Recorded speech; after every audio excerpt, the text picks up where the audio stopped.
হায়াত বাড়ানোর কিছু আমল নবীজি দিয়েছেন। হায়াত বাড়ানোর 1 নম্বর আমল হলো আত্মীয়র বাড়িতে যাওয়া। কোথায় যাওয়া? আপনি আজকে জরিপ করে দেখেন, যে সমস্ত মানুষ হঠাৎ মরে যায়, কোন সিমটম ছাড়া, কোনো কিছু বলে যাওয়া ছাড়া হঠাৎ চলে গেছে, আপনি খবর নেন, সে আত্মীয়তার সম্পর্ক রাখে নাই। আপনি খবর নিয়ে দেখেন, হয়তো তার বোনের সাথে তার সম্পর্ক নাই, তার ফুফুর সাথে তার সম্পর্ক নাই, তার খালার সাথে তার সম্পর্ক নাই, তার কোথাও না কোথাও সম্পর্কের মধ্যে ভয়ঙ্কর রকমের গ্যাপ আছে, যেখান থেকে প্রতিদিন নিঃশ্বাস বের হয় বদদোয়ার নিঃশ্বাস। এটা আপনার হায়াত বাড়াতে পারে।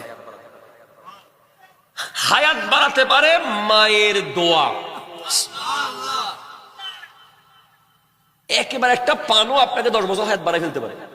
একটা পান, ধরুন আপনি বাজার থেকে এসে মায়ের হাতে একটা 500 টাকার নোট দিয়ে দিলেন, মা হঠাৎ করে যায় নামাজে বসা অবস্থায়, আল্লাহ পরে হায়াত বাড়াই দাও, সাথে সাথে এডিট,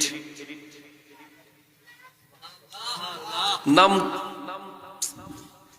নাম কেটে দাও, মা দোয়া করে ফেলেছে। হায়াত বাড়াতে পারে একটা লুঙ্গি আর একটা গামছা, একটা পাঞ্জাবি বাবাকে দিয়েছেন।